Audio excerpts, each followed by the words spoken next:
Assalamualaikum warahmatullahi wabarakatuh. Bismillahirrahmanirrahim. Allahumma shalli ala sayyidina Muhammad wa ala alihi washabihi. Para salikin, mari kita bersyukur alhamdulillahirabbil alamin ala kulli halin wa ni'matin, dan senantiasa bersolawat Allahumma shalli ala sayyidina Muhammad wa ala alihi washabihi.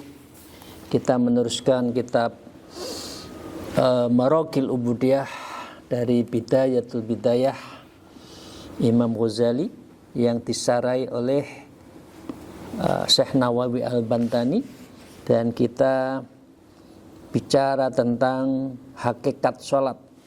Kalau kemarin kita bicara tentang tata cara dan syariatnya sholat, kalau sekarang bicara tentang hakikat sholat. Wa qala al-mu'allif fi hadzal kitab wa nabiyina bi ulumiyya fid dharain amin ya rabbal alamin. A'udzubillahi minasyaitonir rajim. Bismillahirrahmanirrahim. Wa huwa fa idza sami'ta nida al-mu'adzin, jikalau kita semua sudah ada panggilan nida ya, muadzin, seorang muadzin, fa akhdzir fi qalbika, engkau harus mendengarkan dengan hati. Jadi adzan main game, yang lain jalan, nah, kita berhenti dan kita dengarkan hati kita. Haulan nidai yaumil qiyamah, seakan-akan itu nanti seperti halnya ada kedahsyatan waktu dipanggil di hari kiamat. Siapa yang mendengarkan sholat, siapa yang mau mengerjakan sholat, itu akan kelihatan nanti di yaumil kiamat. Ya, fatasammar bidhahirika wa batinika, engkau harus bersiap-siap mendengarkan adzan itu secara lahiriahmu dan wabatinika, dan batinmu, ruhaniyahmu, li ijabati wal musyara'ati, dalam hal menjawab dan musyara'ah, dan mensegerakan. Mensegerakan itu ganti pakaian, kita ingin sholat, kita akan itu ya.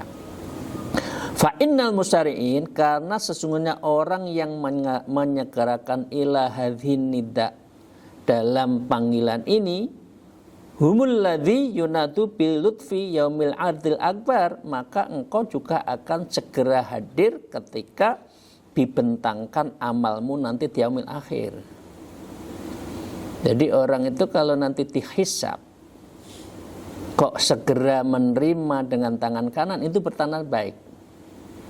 Tapi kalau orang ogah-ogahan, kapan saya nanti nerimanya, wah ini berarti sudah amalnya, sudah ada indikasi amalnya nggak baik. Sehingga dengan demikian dia ogah-ogahan. Nah, ogah-ogahannya nanti di yaumil akhir itu ditandai ketika kita, apakah hati kita itu khudur ketika ada panggilan adzan, seperti halnya nanti dipanggil di yaumil akhir. Ya, ini nanti simulasinya di kita ini. Fa'arid qalbaka ala hadzan nida, maka palingkan hatimu itu dengan seruan ini, palingkan yang lain. Hatimu telah tertuju menjelang sholat.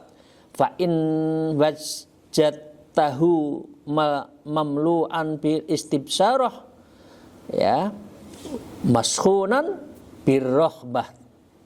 Karena kalau kamu menemui penuh dengan rasa gembira dan permutaan rasa dengan suka, ilal ibtitar, maka engkau akan menyegerakan diri. Jadi kalau kita dipanggil orang tua kan mendengarkan, kemudian menyegerakan untuk ketemu. Nah, adzan juga begitu, panggilannya Allah lah, kita segera ingin ketemu. Ya, orang kalau ingin segera berarti ada rasa. Panjenengan punya suami istri, dipanggil suami istrinya nggak mau ngerewes, lah itu berarti sudah rasanya berkurang. Punya calon, misalkan yang masih muda-muda, seminggu, 2 minggu, sebulan kok nggak ada hubungan, nah berarti sudah rasanya menurun. Nah, ini juga begitu, kalau azan kita nggak ada rasa atas panggilan itu, berarti kita tidak dalam keadaan ada hubungan. Ya, fa'lam annahu ya'tikan nida'a bil busra, ketahuilah bahwasan seruan itu akan mendatangkan kamu dengan rasa gembira. Wa idza aita bit taharat, dan apabila kamu telah melakukan bersuci, ya, fala taghful an qalbika, jangan kamu istighola, taghful, lalai, an qalbika, dari hatimu. Jadi kita nggak boleh ghaflah. Kita sudah harus dalam posisi menyegerakan sholat. Fastahid lahu tadhiron, maka engkau harus bersungguh-sungguh bagimu di dalam bersuci itu, bit taubat, dengan taubat, wan nadam, taubat dan penyesalan yang tinggi. Karena itu mengapa sering saya katakan at-taubat ra'su kulli ta'an. Orang kalau taubat, hatinya suci, bersih, diampuni dosanya, itu akan mudah untuk diajak taat. Tapi kalau masih ogah-ogahan, maca Quran ogah seminggu, di hari terakhir baru selesai, itu pun diingatkan, itu berarti udah hatinya itu tidak khudur. Ya, jadi ini karena apa? Masih belum bersih, karena tobat, sholat tobatnya tidak tiap malam. Karena kan begitu pagi kita kerja, ada dosa, ketemu orang dosa, hati punya khotroh, kerentek dosa. Lah itu apa? Istighfar dan taubat, wan nadam, dan penyesalan, alama farota, terhadap apa yang telah engkau lalaikan. Berapa kita lalai dengan Allah dalam sehari semalam? Ingat kita pada Allah itu berapa persen? Ayo Bapak Ibu sekalian, lebih banyak urusan dunia atau urusan ingat Allah? Nah itu berarti khotroh kita, lintasan di dalam hati kita itu tidak tertuju pada Allah. Karena itu mengapa kita orang Naqsyabandi diminta zikrullah fi qalbil darul anjuman. Zikir di dalam hati, meskipun kita sendiri, tapi sesungguhnya kita khalwat. Karena kita tetap berhubungan Allah. Sendiri dalam keramaian, itu istilahnya orang Naqsyabandi. Wa amma satruhul aurat, apabila kamu menutup aurat, fa'lam anna ma'nau taghtiyatu maqabih badanika, maka ketahuilah itu sesungguhnya untuk menutupi keburukan dirimu, badanika, an absul khalqi, dari pandangan makhluk. Bapak Ibu sekalian, siapa sih orang yang suci? Bapak ada yang merasa suci, Ibu? Termasuk saya? Enggak. Begitu saya mengetahui batin Bapak Ibu sekalian yang jelek, saya nggak ada rasa hormat. Begitu Ibu Bapak tahu juga kejelekan saya, nggak akan hormat. Itulah disebut dengan wudhu yang baik, dengan bersuci yang baik. Itu apa? Maqabih badanika an absoril khalqi, sehingga orang itu memandang kita baik. Berarti Allah menutup satar, Allah menutup terhadap kesalahan kita. Allah itu Rahman Rahim. Coba kalau ketahuan semua hati manusia, suami istri katakan orang nggak benar, karena kita nggak ada yang tahu masing-masing. Meskipun kita tiap hari tidur bareng itu nggak tahu, di dalam hati itu nggak tahu. Begitu tahu, hubungan menjadi tidak baik. Itulah Rahman Rahimnya Allah. Dimulai dari mana? Wudhu. Dengan wudhu itu adalah apa? Itu adalah maqabih badanika an absaril khalqi, menutup kesalahan kita dari pandangan makhluk. Fa in dhahira badanika mauqi'an linadharil khalqi, karena sesungguhnya tubuhmu yang lahir adalah sasaran bagi nadharil khalqi, pandangan. Bapak Ibu sekalian, siapa sih orang nggak memperhatikan orang? cara pakaiannya, cara bicaranya, cara jalannya, wajahnya kadang-kadang ganteng tidak, cantik tidak. Itu kan badan itu manusiawi, manusia ngelirik. Itu karena memang manusia itu untuk dipandang. Ya, linadzurikal fama baluka bi'aurati batinika, kalau engkau tidak bisa menutup aurat batinmu, ya, faqadhi asaraika, maka terbongkarlah semua rahasiamu. Nah, itu mengapa wudhu itu sangat penting dalam menutupi aura negatif kita. Orang memandang wajah kita selalu dalam keadaan positif. Jadi makna wudhu itu sebetulnya itu, selain bersuci dari hadas, shaghiron wa batinon, ya, dhahiran wa batinan, shaghiran wa kabiron, ya, yang kecil yang besar, sebetulnya itu juga untuk menutup. Allah menutup kekurangan kesalahan kita. Kalau tidak, rahasiamu akan terbongkar. Kalau orang sudah rahasia terbongkar, rasa hormatnya juga berkurang. Begitu Bapak sekalian, ya. Mahfadhir, hadirkanlah tilkal fadha'i bibalika, sehingga dengan kamu harus menutup apa? Fadha'iha bibalika, tentang pikiranmu itu. Wa taliba nafsaka, dan tuntutlah nafsumu bisatriha, dengan untuk ditutupinya.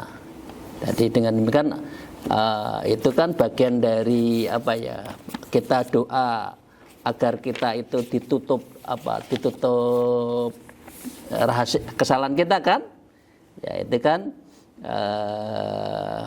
wala balaan ila kasaftah wala aiban ila satartah, ya dah Bapak Ibu, doanya kan itu, ya Allah tutup kesalahanku.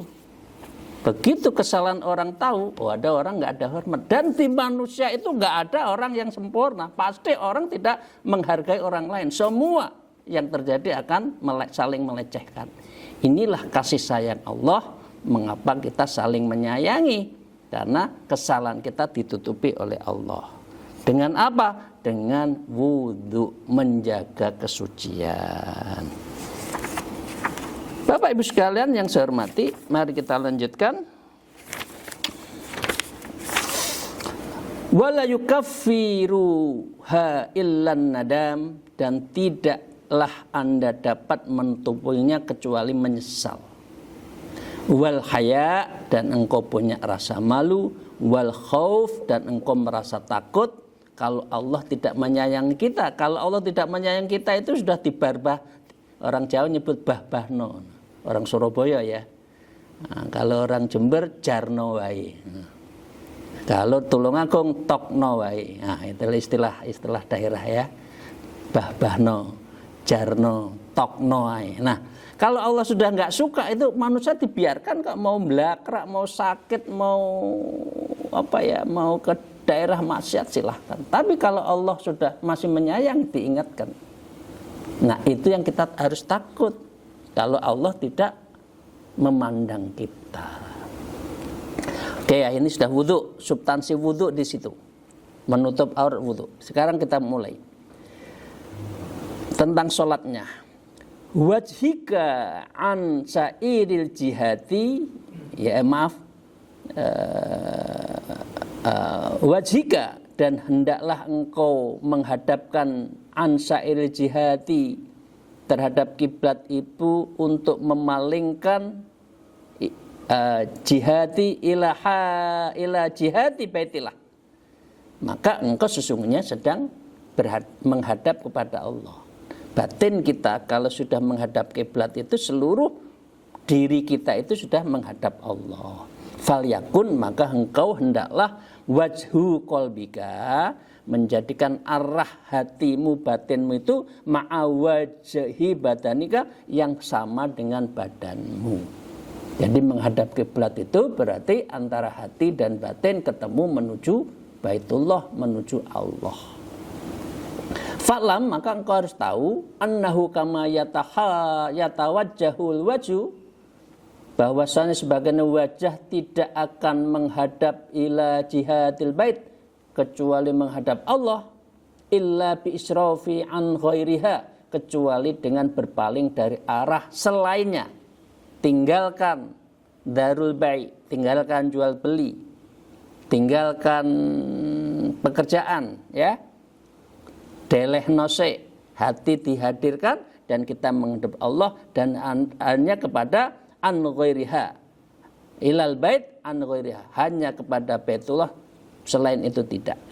Fala yansirfu qalba ila Allah Ta'ala, maka hati-hati tidak akan berpaling kepada Allah. Maka dari orang-orang umum dari BUMN kebanyakan di BUMN. Monggo diam dulu, monggo Bapak. Fala yansirfu qalba ila Allah Ta'ala, maka engkau tidak akan pernah mampu berpaling selain Allah illa bitafarrughi amma siwah, kecuali engkau menfokuskan hatimu itu hanya kepada Allah. Artinya kalau kita masih sambil sholat, masih mikir pekerjaan, sholat ingat makan, maka ketika sholat yang dipikir adalah pekerjaan.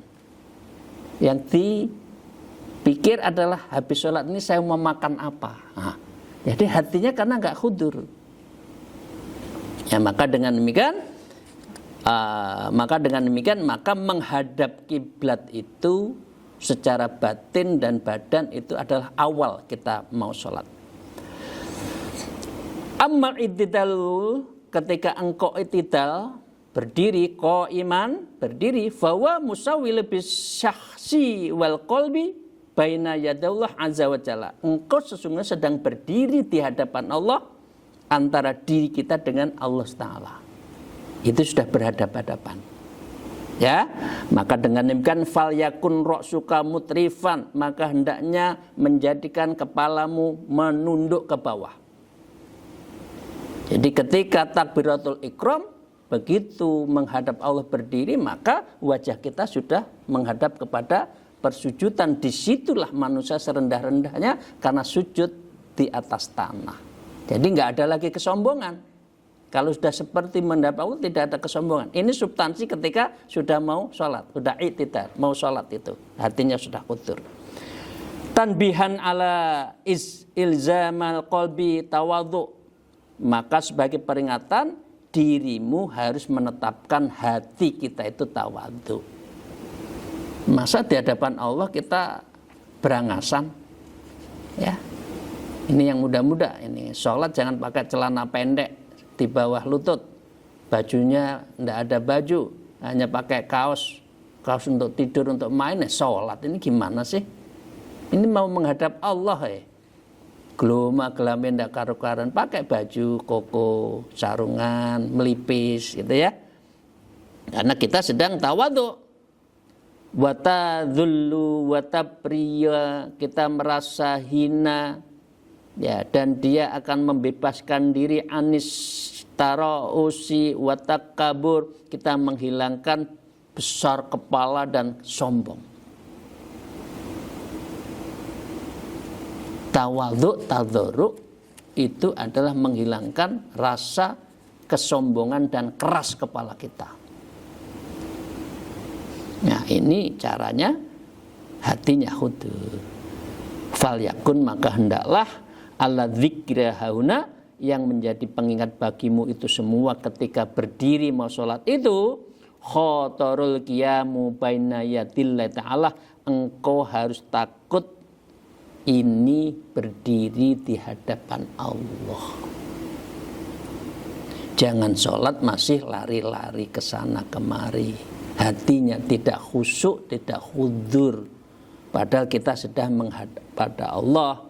Fi haul kiamah, di kondisi menghebatkannya pada hari kiamat itu, indal ardi lisu'ali, maka nanti akan dibentangkan banyak pertanyaan.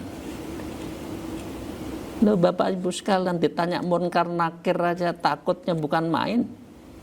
Kita salah ditanya kepada atasan kita, takut. Yang suami ada kesalahan ditanya pada istrinya, takut. Yang istri membelanjakan nggak benar, kok habis lagi, itu ditanya juga sudah takut lah. Ini nanti ditanya oleh Allah, kamu tuh siapa, mau kemana, sudah ngapain dengan saya, kata Allah. Kok nggak takut? Kok masih senyum-senyum di dunia ini? Kok masih lupa saya? Memang kamu nggak takut dengan saya? Nah, kira-kira itu pertanyaan logika umumnya seperti itu. Maka dengan demikian iktidal ketika berdiri itu sebetulnya menghundurkan, ya. Oke. Sekarang mulai masuk niat.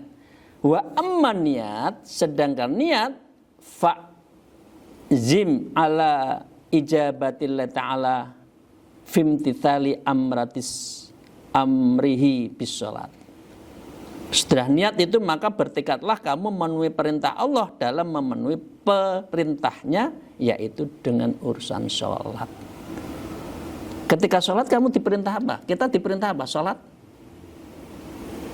Ketika mau sholat oleh Allah diperintahkan apa? Kamu ingat-ingat pekerjaan. Itu makanannya habis ini mangan kita di kafe mana? Ya, di pojok restoran mana misalkan. Karena setiap kantor kan punya kafe kan. Wah, nanti habis ini makan sana, saya duduknya di sana. Itu tidak memenuhi panggilan. Dipanggil untuk sholat kok malah mikir yang lain. Ya, wa itmamiha wal kaffi an mufsidatiha. Dan engkau harus menyempurnakannya, sempurna, ya. Itmam, dan kamu mengekang dari hal-hal yang mufsidatiha, yang bisa merusak sholat, ya.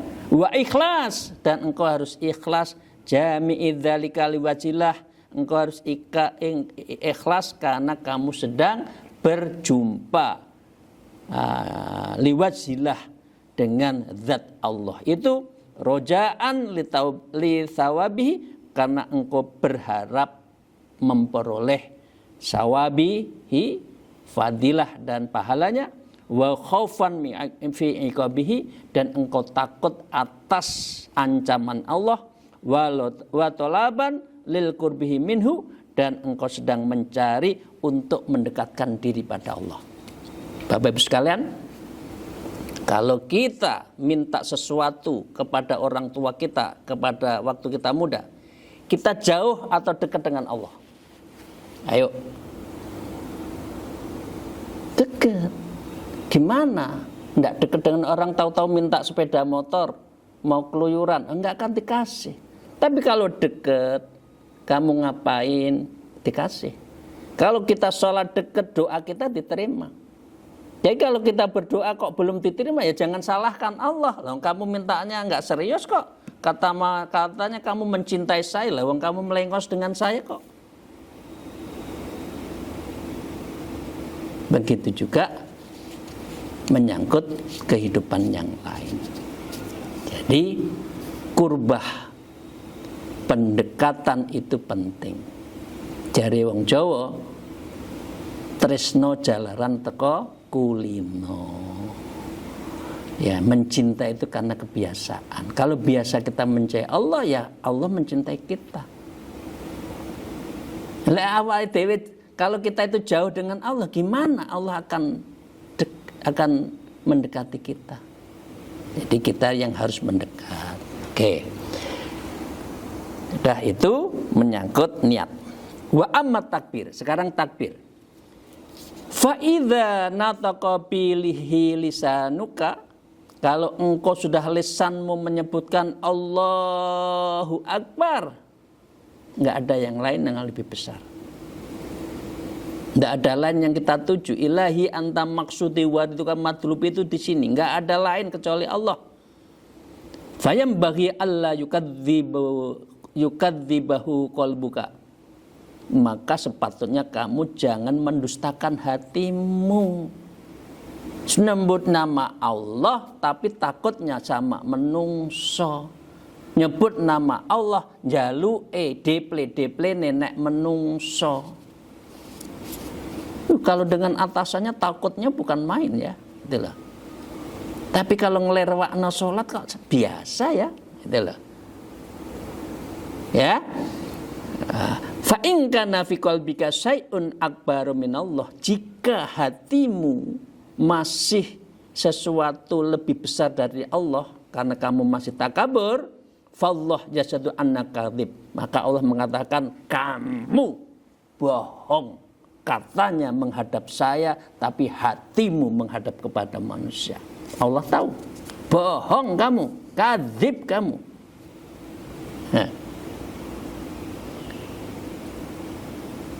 Terus ngapain kita sholat tengklak-tengkluk kalau membohongi Allah? Maka dengan demikian ini pentingnya di dalam kita bersolat. Nah, caranya sholat ya tentu mulai wudhunya yang baik. Tadi kan substansinya sudah kita bahas semua. Jadi Bapak-Ibu sekalian, cukup di sini. Saya tidak meneruskan lagi. Ini nanti mulai iftitah, mulai membahas surah iftitah ya. Nanti Fatihah diulas satu persatu oleh Imam Ghazali ini. Dan ini menurut saya bab ini bukan cukup. Bab ini baik untuk kita renungkan agar kita sholatnya menjadi sholat yang hakikat, bukan hanya sholat syariat. Syariat pokoknya syarat rukunnya selesai, walaupun hati tidak khudur sah-sah. Tapi apakah ada rasa, ada wujud cinta, ada rindu dengan Allah? Belum tentu. Nah, karena itulah kita mementingkan membersihkan hati. Membersihkan hati itu tiada lain adalah memudawabkan zikirnya itu, sehingga dengan hati kita bisa hadir. Demikian, terima kasih. Mohon maaf atas segala kekurangan saya. Al-afu minkum wallahul muwafiq ila aqwamit thoriq. Assalamualaikum warahmatullahi wabarakatuh.